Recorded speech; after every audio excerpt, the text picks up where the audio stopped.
세상에는 아낌없이 주는 나무 같은 사람들이 있습니다.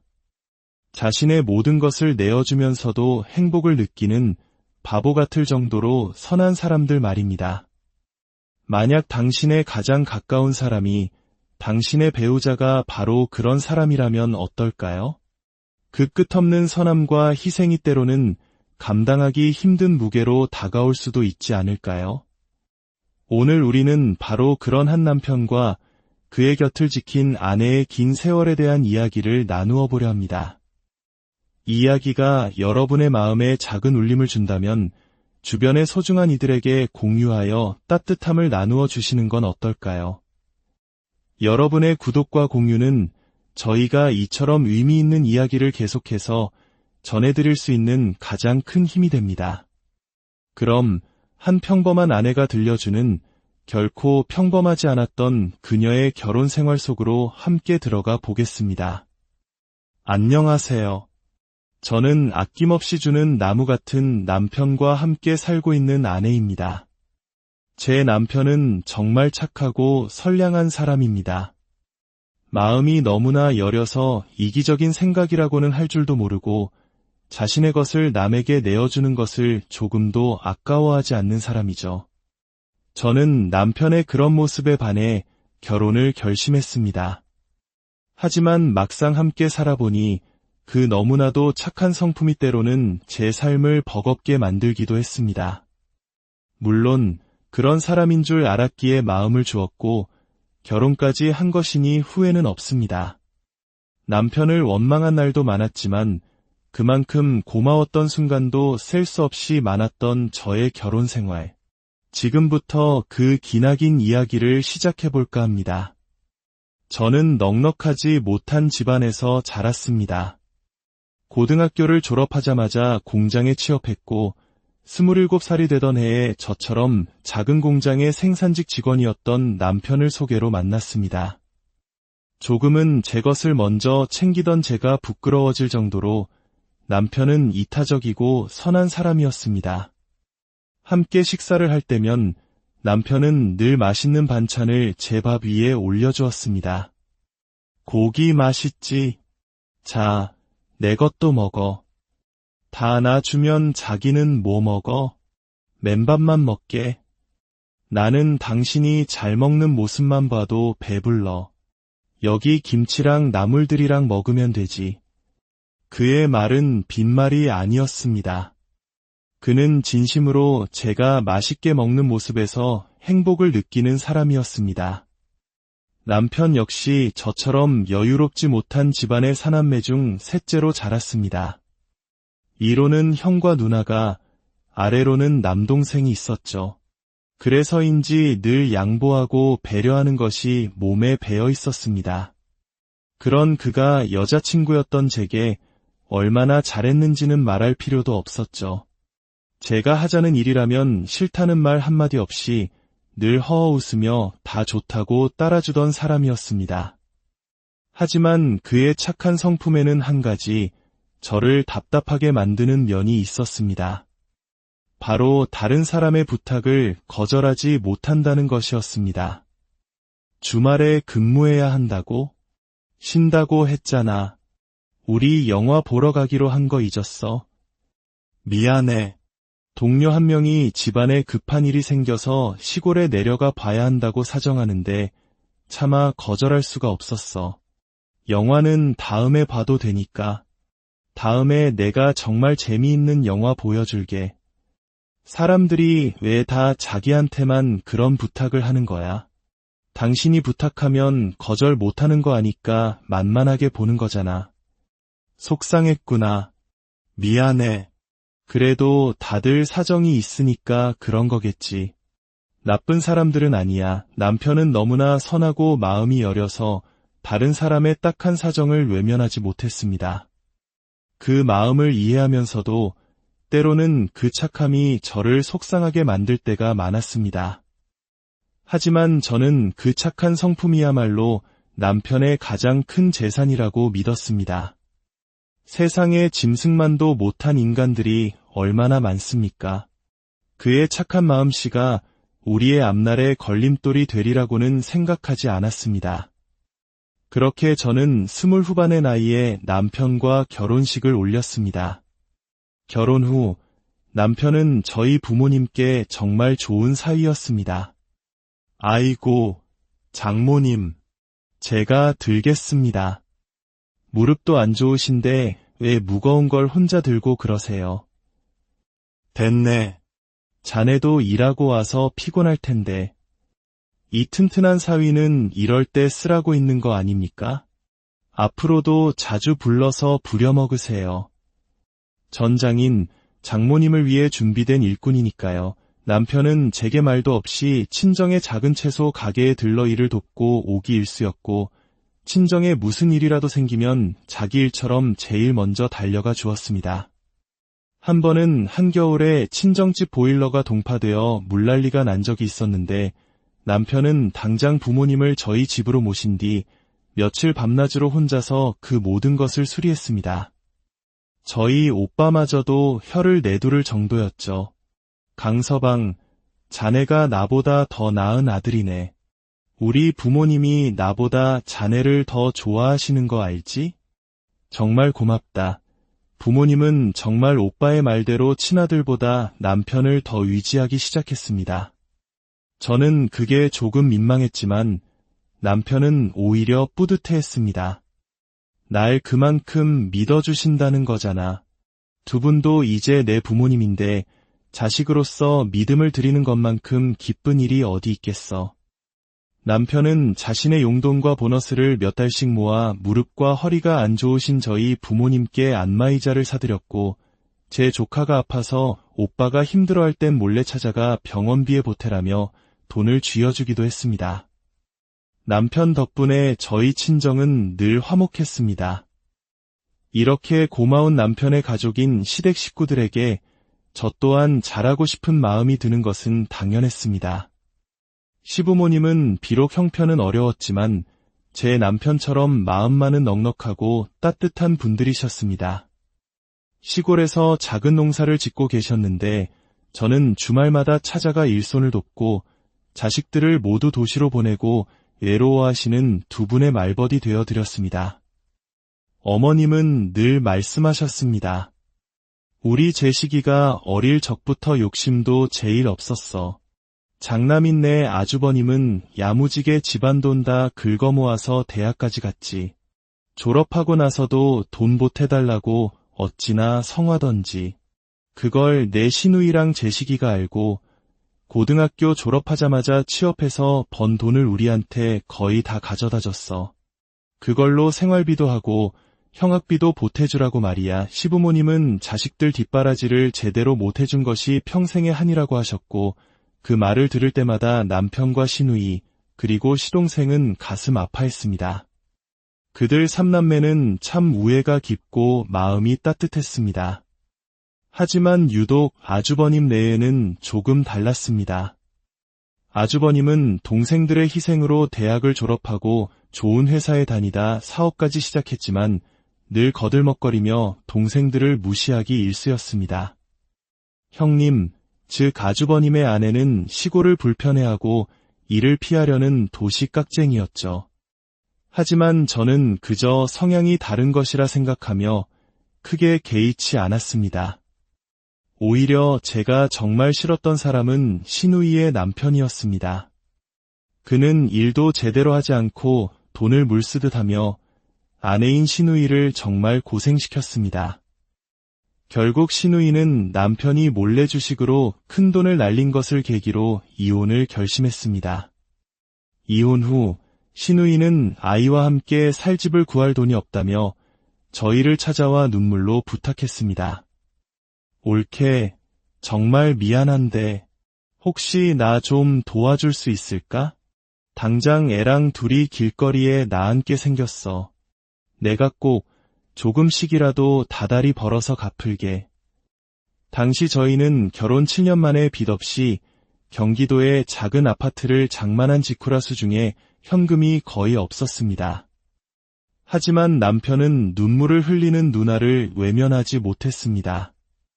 여보, 우리 누나 정말 힘들게 살아온 거 알잖아. 돈 떼어먹을 사람도 아니고. 조금만 무리해서 우리가 도와주면 안 될까? 저 또한 착한 시누이를 좋아했기에 결국 대출을 조금 받아 3천만 원을 빌려주었습니다. 시누이는 제 손을 잡고 엉엉 울며 고맙다고, 이 은혜는 평생 잊지 않겠다고 말했습니다. 비록 빚이 조금 생겼지만 힘든 사람을 도왔다는 생각에 마음은 뿌듯했습니다. 하지만 몇 달 뒤, 이번에는 아주버님이 저희 집을 찾아왔습니다. 사업이 너무 힘들어져 망하기 직전이라며 무려 1억 5천만 원이라는 거금을 빌려달라고 했습니다. 재수씨, 제시가 제발 이 형 좀 살려주라. 나 망하면 집사람이 애들 데리고 이혼하겠다고 해. 형이 너한테 장남 노릇한 거 하나 없는 거 알아. 그래도 이번 한 번만 도와주면 진짜 이자까지 쳐서 갚을게. 나 정말 한강 다리까지 가기 직전이야. 아주버님은 무릎까지 꿇고 애원했습니다. 하지만 저는 마음이 내키지 않았습니다.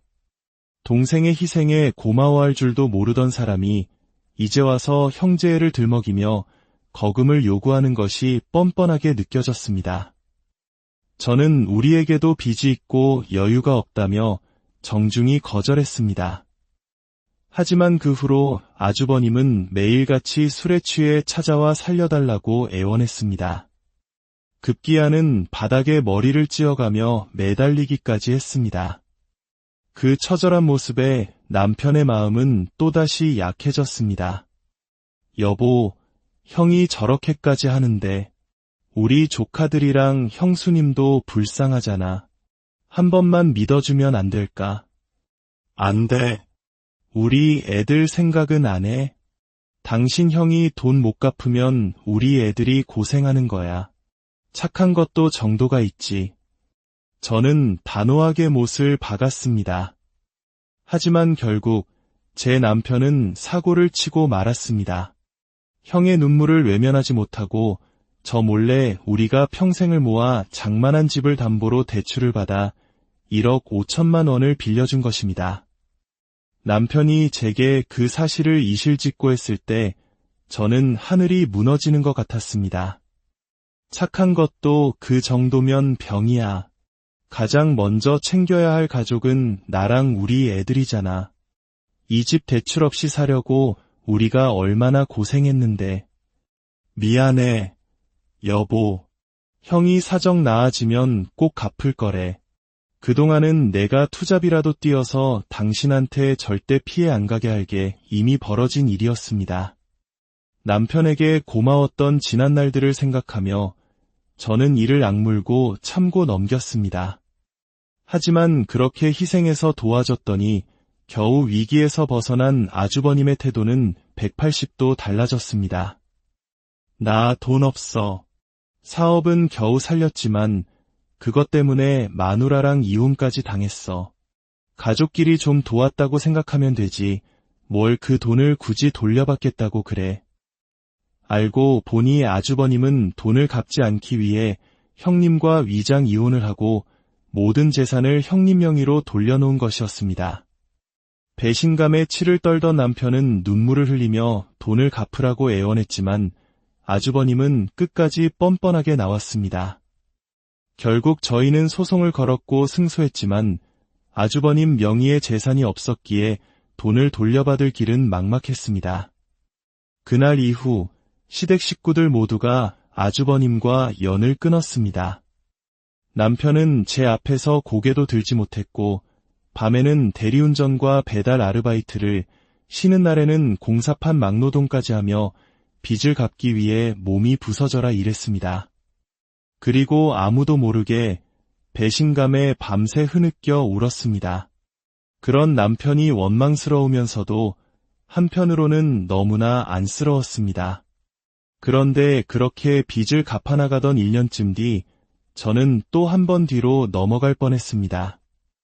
남편이 저 몰래 또 대출을 받아 누군가를 도와줬다는 사실을 알게 된 것입니다. 이번에는 남편이 다니던 공장 사장님이었습니다. 여보, 미안해. 근데 사장님 아들이 지금 백혈병 투병 중인 거 알잖아. 공장이 망하면 그 아이는 치료도 제대로 못 받고 죽을지도 몰라. 그리고 공장이 문 닫으면 우리 월급도 끊기는 거잖아. 사장님은 형 같은 사람 아니야. 절대 우리 돈 떼어먹을 사람이 아니라고. 남편은 아픈 아이가 눈에 밟혀 차마 외면할 수 없었다며 저 몰래 또 8천만 원을 대출받아 빌려준 것이었습니다. 저는 그 자리에서 오열하며 소리쳤습니다. 당신 진짜 미쳤어? 고생하는 나는 안 불쌍하고 그 사장님은 그렇게 불쌍했어? 남한테만 착하면 뭐해? 제일 중요한 아내 속은 이렇게 뒤집어 놓으면서 이건 나를 조금도 존중하지 않는 거야. 미안해. 여보, 정말 미안해. 다시는 안 그럴게. 당신도 착한 사람이니까. 내 마음을 이해해 줄 거라고 생각했어. 그때 저는 정말 진지하게 이혼을 생각했습니다. 이 소식을 들은 시부모님은 시골에서 한달음에 달려와 남편의 등짝을 내려치며 불같이 화를 내셨습니다. 이놈아, 내 눈엔 고생하는 내 마누라는 안 보이냐. 제일 먼저 내 가족부터 챙겼어야지. 애미야, 미안하다. 우리가 아들을 잘못 키웠다. 그런데 그로부터 얼마 뒤 저는 일을 하다 갑자기 쓰러지고 말았습니다. 원인은 급성 간부전. 그동안 쌓인 스트레스가 병이 되어버린 것이었습니다. 의사는 간 이식 외에는 방법이 없다는 충격적인 말을 전했습니다. 그 말을 함께 들었던 남편은 눈물이 범벅이 된 얼굴로 한치의 망설임도 없이 말했습니다. 기증자 기다릴 필요 없습니다. 제가 검사받고 가능하다고 하면 제 간을 아내에게 주겠습니다. 여보, 당신은 아무 걱정하지 마. 내가 꼭 당신 살려줄 거야. 만약 내 간이 안 된다고 하면 전국 방방곡곡을 다 뒤져서라도 당신 살릴 방법을 찾을 거야. 안 돼. 당신이라도 건강해야 애들을 돌보지. 아니, 나한텐 무조건 당신이 먼저야. 당신을 두고 내가 어떻게 혼자 살아. 절대 그런 일 없어. 검사 결과 다행히 남편은 제게 간을 이식해줄 수 있다는 판정을 받았습니다. 그동안 남편을 원망했던 저희 부모님마저도 남편을 부둥켜 안고 고맙다며 눈물을 흘리셨습니다. 그렇게 저는 제가 그토록 원망했던 남편의 희생 덕분에 다시 살 수 있었습니다. 남편은 제 목숨을 살려준 생명의 은인이었습니다. 수술을 마치고 마주 앉은 병실에서 저희 부부는 서로를 보며 하염없이 눈물을 흘렸습니다. 고마워, 여보. 당신 때문에 너무 힘들어서 이혼까지 생각했었어. 그런데 당신은 그런 내 목숨을 조금의 망설임도 없이 살려줬구나. 원망도 많았지만 그래도 정말 고마워. 아니야. 당신이 이렇게 된 건 다 나 때문이야. 내 마음 편하자고 당신을 너무 힘들게 했어. 그런 당신한테 너무 미안하고 그래도 내가 당신을 살릴 기회를 줘서 고마워. 여보, 나 이제 정말 달라질게. 2번 다시 당신 눈에 눈물 나게 하지 않을게. 그때부터 저는 이혼이라는 생각을 머릿속에서 완전히 지웠습니다. 그리고 남편의 다짐을 믿기로 했습니다. 수술 후 저희는 결국 빚을 갚기 위해 집을 팔고 월세살이를 시작했습니다. 5년 만에 다시 남의 집살이를 하게 된 것입니다. 그런데 이런 저희의 상황을 비웃는 사람이 있었습니다. 바로 시동생의 아내, 동서였습니다. 평소에도 질투가 많고 말을 함부로 하던 동서는 아이를 갖지 못하는 자신의 처지를 비관하며 유독 자식이 있는 저를 시기했습니다. 형님, 그 나이에 월세라니 서러워서 어떡해요? 저는 이제 남의 집 살라고 하면 불편해서 못 살 것 같은데 애들은 돈만 많이 들지 역시 무자식이 상팔자인가 봐요. 동서는 만날 때마다 저를 조롱하고 무시했습니다. 시부모님과 시동생이 나서서 나무라도 소용없었습니다. 심지어 착해 빠진 제 남편마저 재수씨, 입조심 좀 하셔야겠습니다. 라고 말할 정도였으니까요. 저는 그런 동서의 조롱을 뒤로하고 남편과 함께 묵묵히 돈을 모았습니다. 그리고 어느 날 기적 같은 일이 일어났습니다. 남편에게 돈을 빌려갔던 공장 사장님이 두둑한 이자까지 얹어서 돈을 전부 갚은 것입니다. 재수씨, 정말 미안하고 고마웠습니다. 재수씨 남편 아니었으면 저희 아이도 제 공장도 벌써 문을 닫았을 겁니다. 이 은혜에 평생 잊지 않겠습니다. 그때 저는 깨달았습니다. 남편의 착한 마음씨가 결코 헛된 것만은 아니었구나. 저희는 그 돈과 그동안 모은 돈, 그리고 시누이가 꾸준히 갚아주던 돈을 합쳐 월세살이 5년 만에 다시 25평짜리 작은 아파트를 장만할 수 있었습니다. 우리 네 식구는 서로를 부둥켜 안고 기쁨의 눈물을 흘렸습니다. 얼마 후 저희는 시댁 식구들을 초대해 집들이를 열었습니다. 시부모님과 시누이는 비싼 냉장고를 선물로 사오셨고 진심으로 저희의 새 출발을 축하해 주셨습니다. 마지막으로 도착한 시동생 네에. 그런데 동서가 건넨 선물은 뜯겨진 비닐 포장지 사이로 두루마리 휴지 몇 개가 빠져있는 쓰다 남은 것처럼 보이는 휴지 묶음이었습니다. 형님, 이사 축하드려요. 저희가 요즘 사정이 별로라 비싼 건 못 샀어요. 원래 이사 선물은 휴지잖아요. 당황한 시동생이 동서에게 버럭 화를 내는 그 순간에도 동서는 얄미운 미소를 짓고 있었습니다. 한 사람의 선함이 때로는 가장 가까운 사람에게 상처를 주기도 하지만 그 진심은 언젠가 반드시 빛을 발하는 것 같습니다. 물론 그 과정은 결코 쉽지 않았습니다. 이 아내의 이야기는 우리에게 진정한 가족의 의미와 용서, 그리고 사랑의 무게에 대해 다시 한번 생각하게 합니다. 여러분은 이 이야기를 어떻게 들으셨나요? 여러분의 삶에도 아낌없이 주는 나무 같은 사람이 있나요? 그 사람의 소중함을 우리는 잊고 살지는 않았는지 세상에는 아낌없이 주는 나무 같은 사람들이 있습니다. 자신의 모든 것을 내어주면서도 행복을 느끼는 바보 같을 정도로 선한 사람들 말입니다. 만약 당신의 가장 가까운 사람이 당신의 배우자가 바로 그런 사람이라면 어떨까요? 그 끝없는 선함과 희생이 때로는 감당하기 힘든 무게로 다가올 수도 있지 않을까요? 오늘 우리는 바로 그런 한 남편과 그의 곁을 지킨 아내의 긴 세월에 대한 이야기를 나누어 보려 합니다. 이 이야기가 여러분의 마음에 작은 울림을 준다면 주변의 소중한 이들에게 공유하여 따뜻함을 나누어 주시는 건 어떨까요? 여러분의 구독과 공유는 저희가 이처럼 의미 있는 이야기를 계속해서 전해드릴 수 있는 가장 큰 힘이 됩니다. 그럼 한 평범한 아내가 들려주는 결코 평범하지 않았던 그녀의 결혼 생활 속으로 함께 들어가 보겠습니다. 안녕하세요. 저는 아낌없이 주는 나무 같은 남편과 함께 살고 있는 아내입니다. 제 남편은 정말 착하고 선량한 사람입니다. 마음이 너무나 여려서 이기적인 생각이라고는 할 줄도 모르고 자신의 것을 남에게 내어주는 것을 조금도 아까워하지 않는 사람이죠. 저는 남편의 그런 모습에 반해 결혼을 결심했습니다.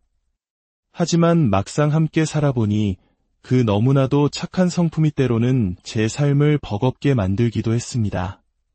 물론 그런 사람인 줄 알았기에 마음을 주었고 결혼까지 한 것이니 후회는 없습니다. 남편을 원망한 날도 많았지만 그만큼 고마웠던 순간도 셀 수 없이 많았던 저의 결혼 생활. 지금부터 그 기나긴 이야기를 시작해볼까 합니다. 저는 넉넉하지 못한 집안에서 자랐습니다. 고등학교를 졸업하자마자 공장에 취업했고 27살이 되던 해에 저처럼 작은 공장의 생산직 직원이었던 남편을 소개로 만났습니다.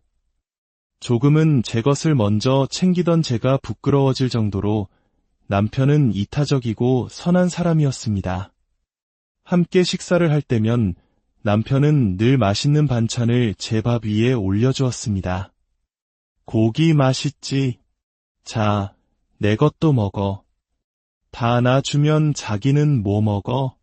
맨밥만 먹게. 나는 당신이 잘 먹는 모습만 봐도 배불러. 여기 김치랑 나물들이랑 먹으면 되지. 그의 말은 빈말이 아니었습니다. 그는 진심으로 제가 맛있게 먹는 모습에서 행복을 느끼는 사람이었습니다. 남편 역시 저처럼 여유롭지 못한 집안의 사남매 중 셋째로 자랐습니다. 위로는 형과 누나가, 아래로는 남동생이 있었죠. 그래서인지 늘 양보하고 배려하는 것이 몸에 배어 있었습니다. 그런 그가 여자친구였던 제게 얼마나 잘했는지는 말할 필요도 없었죠. 제가 하자는 일이라면 싫다는 말 한마디 없이 늘 허허웃으며 다 좋다고 따라주던 사람이었습니다. 하지만 그의 착한 성품에는 한 가지, 저를 답답하게 만드는 면이 있었습니다. 바로 다른 사람의 부탁을 거절하지 못한다는 것이었습니다. 주말에 근무해야 한다고? 쉰다고 했잖아. 우리 영화 보러 가기로 한 거 잊었어? 미안해. 동료 한 명이 집안에 급한 일이 생겨서 시골에 내려가 봐야 한다고 사정하는데 차마 거절할 수가 없었어. 영화는 다음에 봐도 되니까. 다음에 내가 정말 재미있는 영화 보여줄게. 사람들이 왜 다 자기한테만 그런 부탁을 하는 거야? 당신이 부탁하면 거절 못하는 거 아니까 만만하게 보는 거잖아. 속상했구나. 미안해. 그래도 다들 사정이 있으니까 그런 거겠지. 나쁜 사람들은 아니야. 남편은 너무나 선하고 마음이 여려서 다른 사람의 딱한 사정을 외면하지 못했습니다. 그 마음을 이해하면서도 때로는 그 착함이 저를 속상하게 만들 때가 많았습니다. 하지만 저는 그 착한 성품이야말로 남편의 가장 큰 재산이라고 믿었습니다. 세상에 짐승만도 못한 인간들이 얼마나 많습니까? 그의 착한 마음씨가 우리의 앞날의 걸림돌이 되리라고는 생각하지 않았습니다. 그렇게 저는 20 후반의 나이에 남편과 결혼식을 올렸습니다. 결혼 후 남편은 저희 부모님께 정말 좋은 사위였습니다. 아이고, 장모님, 제가 들겠습니다. 무릎도 안 좋으신데 왜 무거운 걸 혼자 들고 그러세요? 됐네. 자네도 일하고 와서 피곤할 텐데. 이 튼튼한 사위는 이럴 때 쓰라고 있는 거 아닙니까? 앞으로도 자주 불러서 부려먹으세요. 전장인 장모님을 위해 준비된 일꾼이니까요. 남편은 제게 말도 없이 친정의 작은 채소 가게에 들러 일을 돕고 오기 일쑤였고 친정에 무슨 일이라도 생기면 자기 일처럼 제일 먼저 달려가 주었습니다. 한 번은 한겨울에 친정집 보일러가 동파되어 물난리가 난 적이 있었는데 남편은 당장 부모님을 저희 집으로 모신 뒤 며칠 밤낮으로 혼자서 그 모든 것을 수리했습니다. 저희 오빠마저도 혀를 내두를 정도였죠. 강서방, 자네가 나보다 더 나은 아들이네. 우리 부모님이 나보다 자네를 더 좋아하시는 거 알지? 정말 고맙다. 부모님은 정말 오빠의 말대로 친아들보다 남편을 더 의지하기 시작했습니다. 저는 그게 조금 민망했지만 남편은 오히려 뿌듯해했습니다. 날 그만큼 믿어주신다는 거잖아. 두 분도 이제 내 부모님인데 자식으로서 믿음을 드리는 것만큼 기쁜 일이 어디 있겠어. 남편은 자신의 용돈과 보너스를 몇 달씩 모아 무릎과 허리가 안 좋으신 저희 부모님께 안마의자를 사드렸고 제 조카가 아파서 오빠가 힘들어할 땐 몰래 찾아가 병원비에 보태라며 돈을 쥐어주기도 했습니다. 남편 덕분에 저희 친정은 늘 화목했습니다. 이렇게 고마운 남편의 가족인 시댁 식구들에게 저 또한 잘하고 싶은 마음이 드는 것은 당연했습니다. 시부모님은 비록 형편은 어려웠지만 제 남편처럼 마음만은 넉넉하고 따뜻한 분들이셨습니다.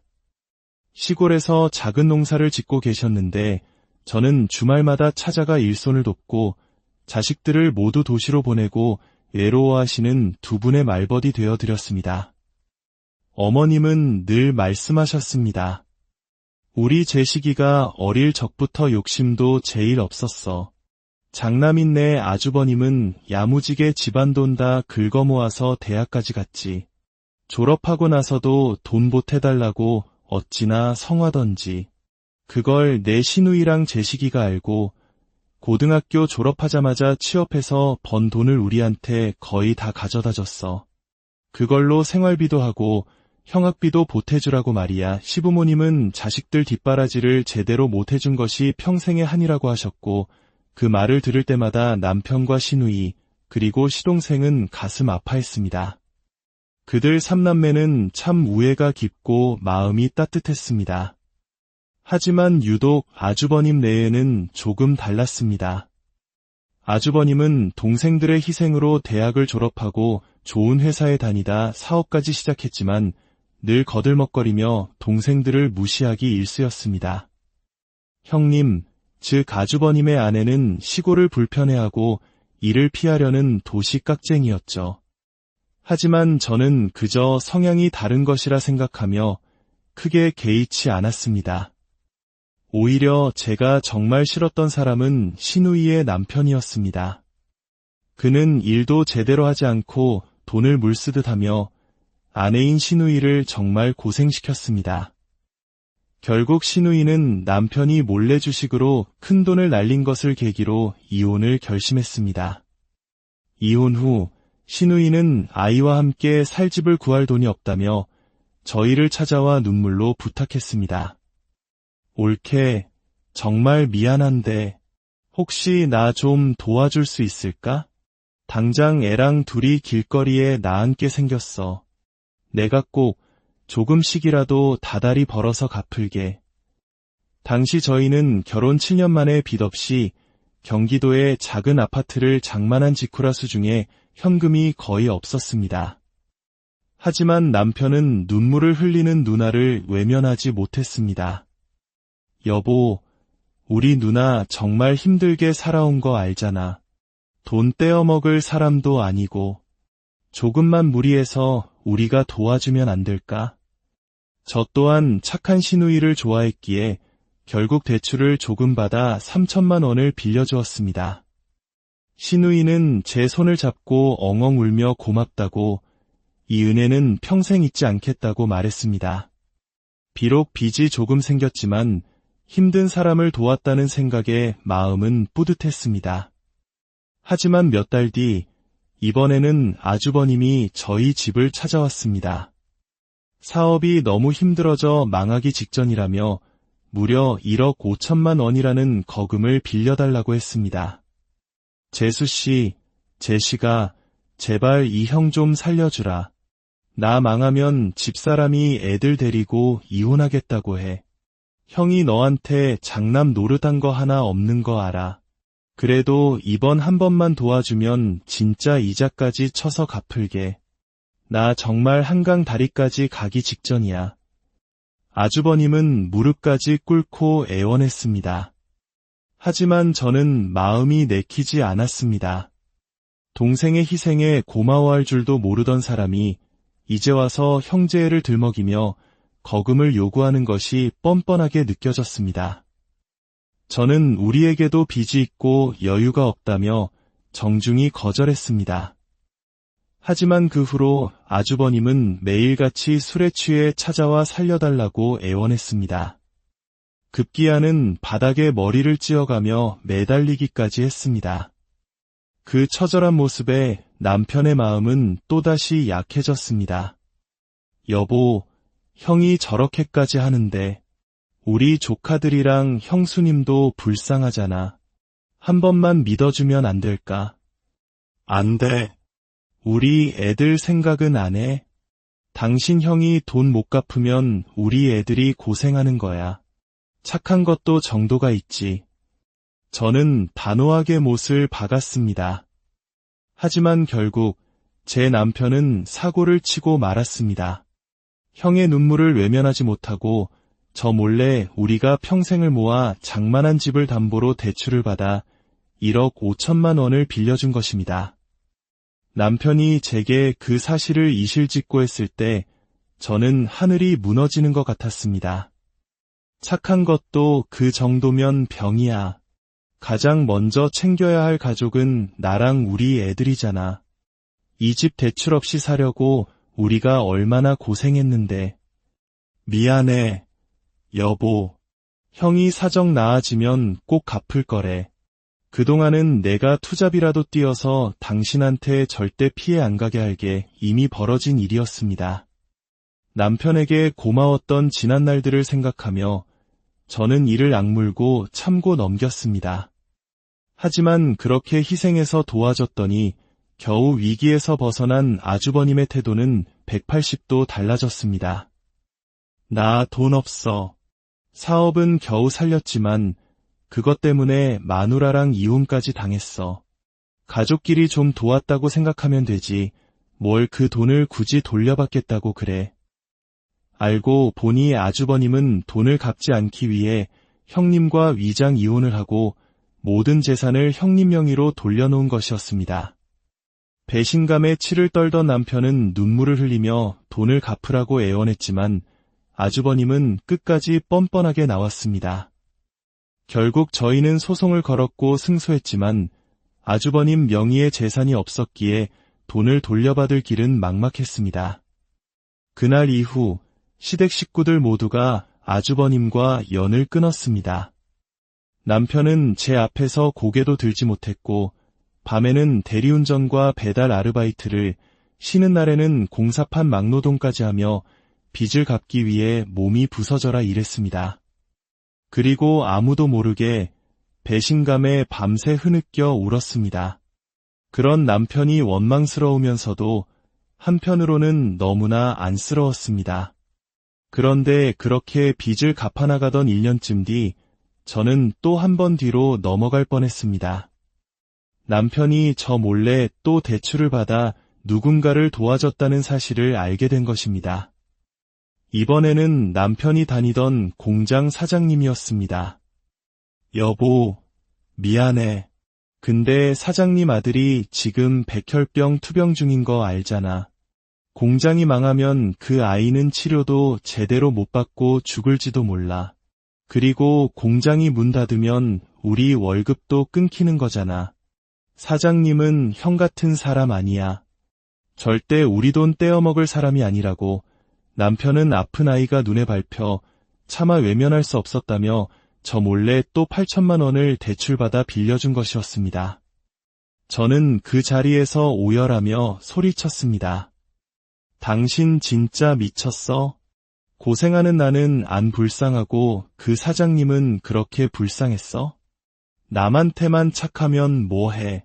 제일 중요한 아내 속은 이렇게 뒤집어 놓으면서 이건 나를 조금도 존중하지 않는 거야. 미안해, 여보. 정말 미안해. 다시는 안 그럴게. 당신도 착한 사람이니까. 내 마음을 이해해 줄 거라고 생각했어. 그때 저는 정말 진지하게 이혼을 생각했습니다. 이 소식을 들은 시부모님은 시골에서 한달음에 달려와 남편의 등짝을 내려치며 불같이 화를 내셨습니다. 이놈아, 내 눈엔 고생하는 내 마누라는 안 보이냐. 제일 먼저 내 가족부터 챙겼어야지. 애미야, 미안하다. 우리가 아들을 잘못 키웠다. 그런데 그로부터 얼마 뒤 저는 일을 하다 갑자기 쓰러지고 말았습니다. 원인은 급성 간부전. 그동안 쌓인 스트레스가 병이 되어버린 것이었습니다. 의사는 간 이식 외에는 방법이 없다는 충격적인 말을 전했습니다. 그 말을 함께 들었던 남편은 눈물이 범벅이 된 얼굴로 한치의 망설임도 없이 말했습니다. 기증자 기다릴 필요 없습니다. 제가 검사받고 가능하다고 하면 제 간을 아내에게 주겠습니다. 여보, 당신은 아무 걱정하지 마. 내가 꼭 당신 살려줄 거야. 만약 내 간이 안 된다고 하면 전국 방방곡곡을 다 뒤져서라도 당신 살릴 방법을 찾을 거야. 안 돼. 당신이라도 건강해야 애들을 돌보지. 아니, 나한텐 무조건 당신이 먼저야. 당신을 두고 내가 어떻게 혼자 살아. 절대 그런 일 없어. 검사 결과 다행히 남편은 제게 간을 이식해줄 수 있다는 판정을 받았습니다.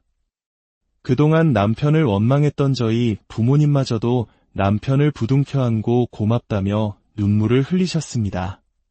그렇게 저는 제가 그토록 원망했던 남편의 희생 덕분에 다시 살 수 있었습니다. 남편은 제 목숨을 살려준 생명의 은인이었습니다. 수술을 마치고 마주 앉은 병실에서 저희 부부는 서로를 보며 하염없이 눈물을 흘렸습니다. 고마워, 여보. 당신 때문에 너무 힘들어서 이혼까지 생각했었어.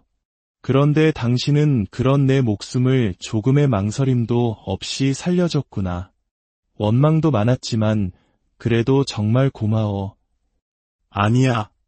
당신이 이렇게 된 건 다 나 때문이야. 내 마음 편하자고 당신을 너무 힘들게 했어. 그런 당신한테 너무 미안하고 그래도 내가 당신을 살릴 기회를 줘서 고마워. 여보, 나 이제 정말 달라질게. 2번 다시 당신 눈에 눈물 나게 하지 않을게. 그때부터 저는 이혼이라는 생각을 머릿속에서 완전히 지웠습니다. 그리고 남편의 다짐을 믿기로 했습니다. 수술 후 저희는 결국 빚을 갚기 위해 집을 팔고 월세살이를 시작했습니다. 5년 만에 다시 남의 집살이를 하게 된 것입니다. 그런데 이런 저희의 상황을 비웃는 사람이 있었습니다. 바로 시동생의 아내, 동서였습니다. 평소에도 질투가 많고 말을 함부로 하던 동서는 아이를 갖지 못하는 자신의 처지를 비관하며 유독 자식이 있는 저를 시기했습니다. 형님, 그 나이에 월세라니 서러워서 어떡해요? 저는 이제 남의 집 살라고 하면 불편해서 못 살 것 같은데 애들은 돈만 많이 들지 역시 무자식이 상팔자인가 봐요. 동서는 만날 때마다 저를 조롱하고 무시했습니다. 시부모님과 시동생이 나서서 나무라도 소용없었습니다. 심지어 착해 빠진 제 남편마저 재수씨, 입조심 좀 하셔야겠습니다 라고 말할 정도였으니까요. 저는 그런 동서의 조롱을 뒤로하고 남편과 함께 묵묵히 돈을 모았습니다. 그리고 어느 날 기적 같은 일이 일어났습니다. 남편에게 돈을 빌려갔던 공장 사장님이 두둑한 이자까지 얹어서 돈을 전부 갚은 것입니다. 재수씨, 정말 미안하고 고마웠습니다. 재수씨 남편 아니었으면 저희 아이도 제 공장도 벌써 문을 닫았을 겁니다. 이 은혜에 평생 잊지 않겠습니다. 그때 저는 깨달았습니다. 남편의 착한 마음씨가 결코 헛된 것만은 아니었구나. 저희는 그 돈과 그동안 모은 돈, 그리고 시누이가 꾸준히 갚아주던 돈을 합쳐 월세살이 5년 만에 다시 25평짜리 작은 아파트를 장만할 수 있었습니다. 우리 4 식구는 서로를 부둥켜 안고 기쁨의 눈물을 흘렸습니다. 얼마 후 저희는 시댁 식구들을 초대해 집들이를 열었습니다. 시부모님과 시누이는 비싼 냉장고를 선물로 사오셨고 진심으로 저희의 새 출발을 축하해 주셨습니다. 마지막으로 도착한 시동생 내에 그런데 동서가 건넨 선물은 뜯겨진 비닐 포장지 사이로 두루마리 휴지 몇 개가 빠져있는 쓰다 남은 것처럼 보이는 휴지 묶음이었습니다. 형님, 이사 축하드려요. 저희가 요즘 사정이 별로라 비싼 건 못 샀어요. 원래 이사 선물은 휴지잖아요. 당황한 시동생이 동서에게 버럭 화를 내는 그 순간에도 동서는 얄미운 미소를 짓고 있었습니다. 한 사람의 선함이 때로는 가장 가까운 사람에게 상처를 주기도 하지만 그 진심은 언젠가 반드시 빛을 발하는 것 같습니다. 물론 그 과정은 결코 쉽지 않았습니다. 이 아내의 이야기는 우리에게 진정한 가족의 의미와 용서, 그리고 사랑의 무게에 대해 다시 한번 생각하게 합니다. 여러분은 이 이야기를 어떻게 들으셨나요? 여러분의 삶에도 아낌없이 주는 나무 같은 사람이 있나요? 그 사람의 소중함을 우리는 잊고 살지는 않았는지 세상에는 아낌없이 주는 나무 같은 사람들이 있습니다. 자신의 모든 것을 내어주면서도 행복을 느끼는 바보 같을 정도로 선한 사람들 말입니다. 만약 당신의 가장 가까운 사람이 당신의 배우자가 바로 그런 사람이라면 어떨까요? 그 끝없는 선함과 희생이 때로는 감당하기 힘든 무게로 다가올 수도 있지 않을까요? 오늘 우리는 바로 그런 한 남편과 그의 곁을 지킨 아내의 긴 세월에 대한 이야기를 나누어 보려 합니다. 이 이야기가 여러분의 마음에 작은 울림을 준다면 주변의 소중한 이들에게 공유하여 따뜻함을 나누어 주시는 건 어떨까요? 여러분의 구독과 공유는 저희가 이처럼 의미 있는 이야기를 계속해서 전해드릴 수 있는 가장 큰 힘이 됩니다. 그럼 한 평범한 아내가 들려주는 결코 평범하지 않았던 그녀의 결혼 생활 속으로 함께 들어가 보겠습니다. 안녕하세요. 저는 아낌없이 주는 나무 같은 남편과 함께 살고 있는 아내입니다. 제 남편은 정말 착하고 선량한 사람입니다. 마음이 너무나 여려서 이기적인 생각이라고는 할 줄도 모르고 자신의 것을 남에게 내어주는 것을 조금도 아까워하지 않는 사람이죠. 저는 남편의 그런 모습에 반해 결혼을 결심했습니다.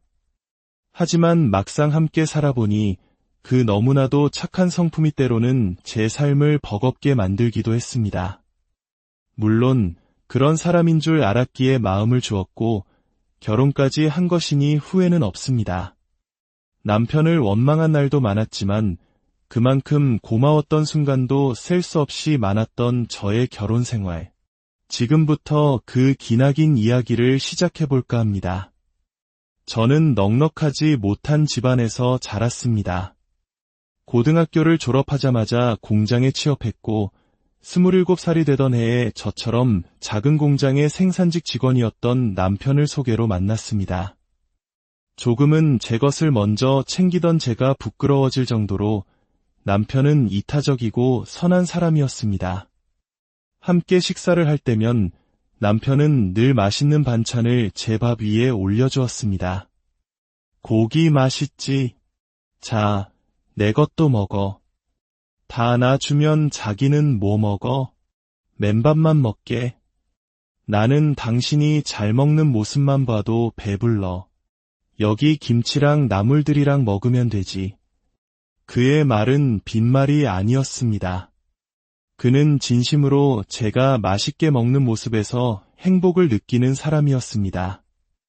남편 역시 저처럼 여유롭지 못한 집안의 사남매 중 셋째로 자랐습니다. 위로는 형과 누나가, 아래로는 남동생이 있었죠. 그래서인지 늘 양보하고 배려하는 것이 몸에 배어 있었습니다. 그런 그가 여자친구였던 제게 얼마나 잘했는지는 말할 필요도 없었죠. 제가 하자는 일이라면 싫다는 말 한마디 없이 늘 허허 웃으며 다 좋다고 따라주던 사람이었습니다. 하지만 그의 착한 성품에는 한 가지, 저를 답답하게 만드는 면이 있었습니다.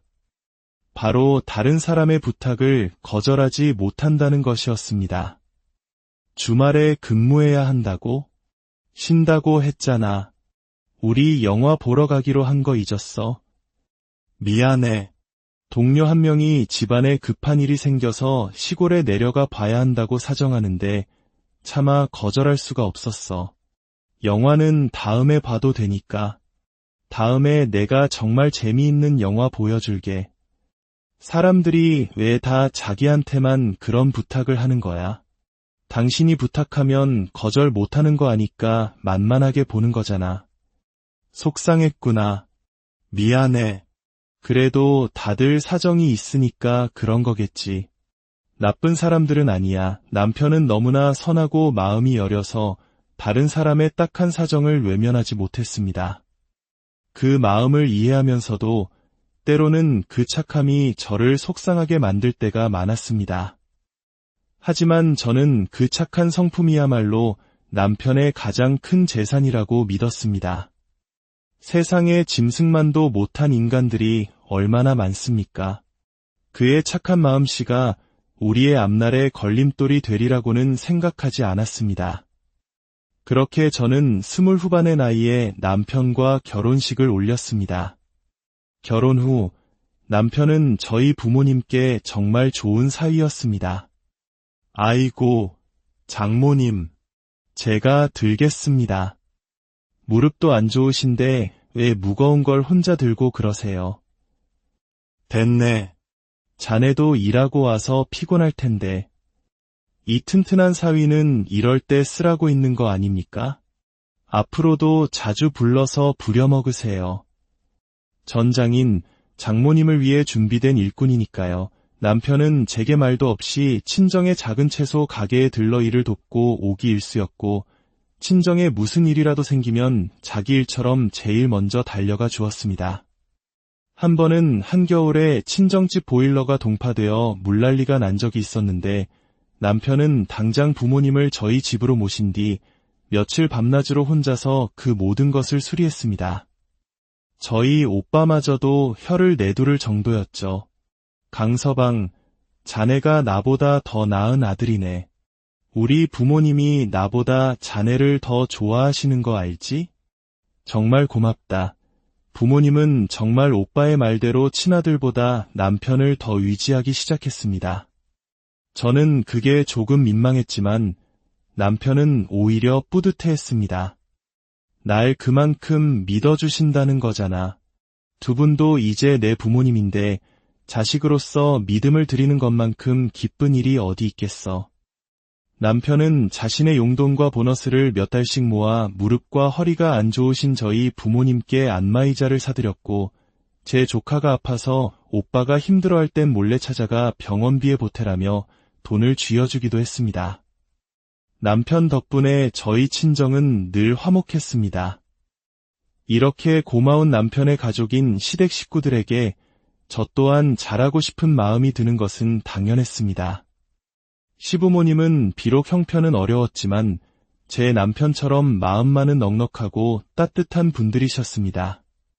시골에서 작은 농사를 짓고 계셨는데 저는 주말마다 찾아가 일손을 돕고 자식들을 모두 도시로 보내고 외로워하시는 두 분의 말벗이 되어드렸습니다.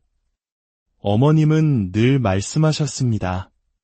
우리 제식이가 어릴 적부터 욕심도 제일 없었어.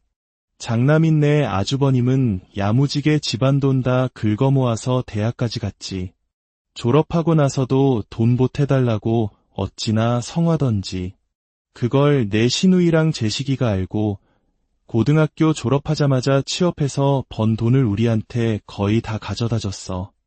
그걸로 생활비도 하고 형학비도 보태주라고 말이야. 시부모님은 자식들 뒷바라지를 제대로 못해준 것이 평생의 한이라고 하셨고 그 말을 들을 때마다 남편과 시누이 그리고 시동생은 가슴 아파했습니다.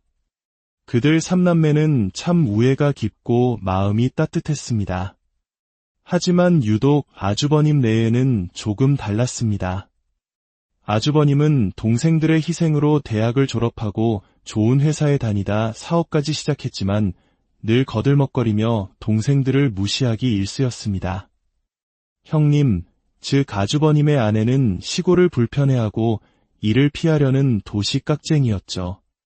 하지만 저는 그저 성향이 다른 것이라 생각하며 크게 개의치 않았습니다. 오히려 제가 정말 싫었던 사람은 시누이의 남편이었습니다. 그는 일도 제대로 하지 않고 돈을 물쓰듯 하며 아내인 시누이를 정말 고생시켰습니다. 결국 시누이는 남편이 몰래 주식으로 큰 돈을 날린 것을 계기로 이혼을 결심했습니다.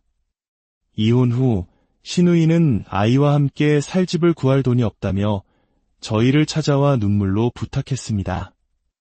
옳게, 정말 미안한데, 혹시 나 좀 도와줄 수 있을까? 당장 애랑 둘이 길거리에 나앉게 생겼어. 내가 꼭 조금씩이라도 다달이 벌어서 갚을게. 당시 저희는 결혼 7년 만에 빚 없이 경기도의 작은 아파트를 장만한 직후라 수중에 현금이 거의 없었습니다.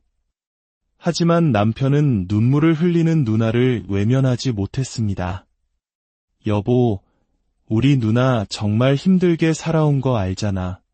돈 떼어먹을 사람도 아니고 조금만 무리해서 우리가 도와주면 안 될까? 저 또한 착한 시누이를 좋아했기에 결국 대출을 조금 받아 3천만 원을 빌려주었습니다. 시누이는 제 손을 잡고 엉엉 울며 고맙다고, 이 은혜는 평생 잊지 않겠다고 말했습니다. 비록 빚이 조금 생겼지만 힘든 사람을 도왔다는 생각에 마음은 뿌듯했습니다.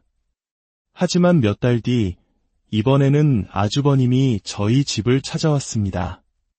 사업이 너무 힘들어져 망하기 직전이라며 무려 1억 5천만 원이라는 거금을 빌려달라고 했습니다.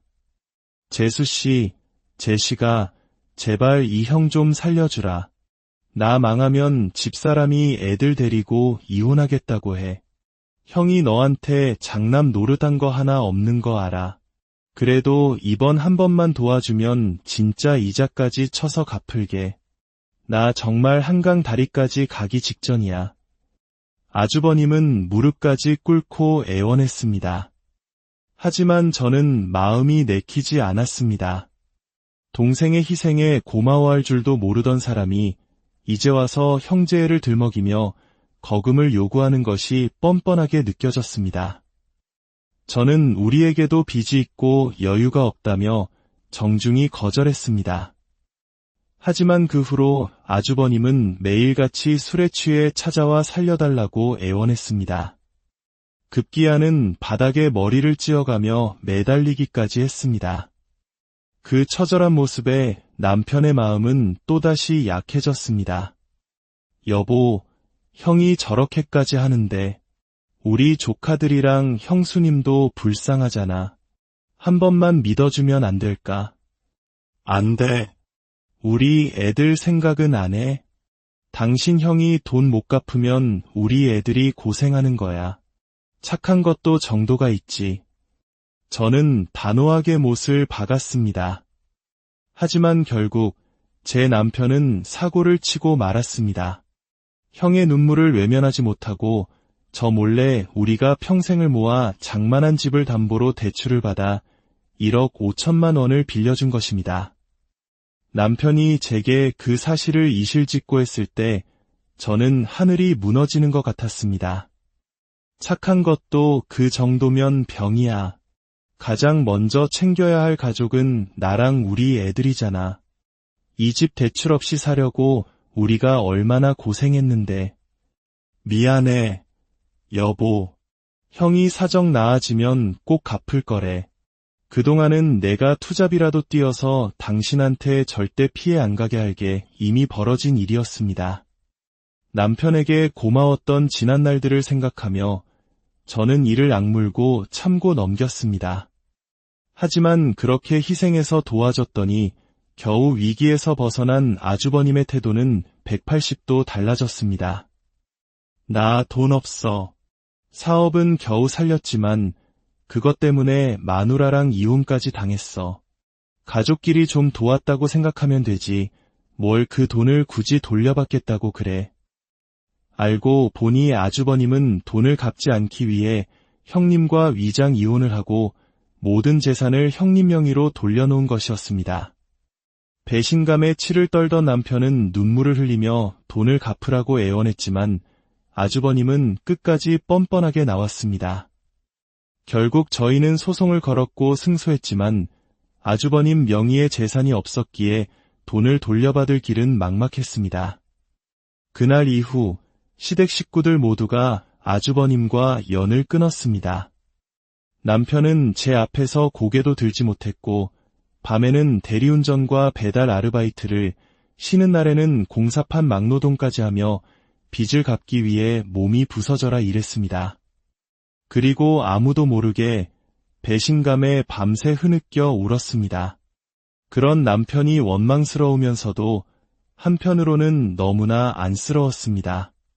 그런데 그렇게 빚을 갚아나가던 1년쯤 뒤 저는 또 한 번 뒤로 넘어갈 뻔했습니다.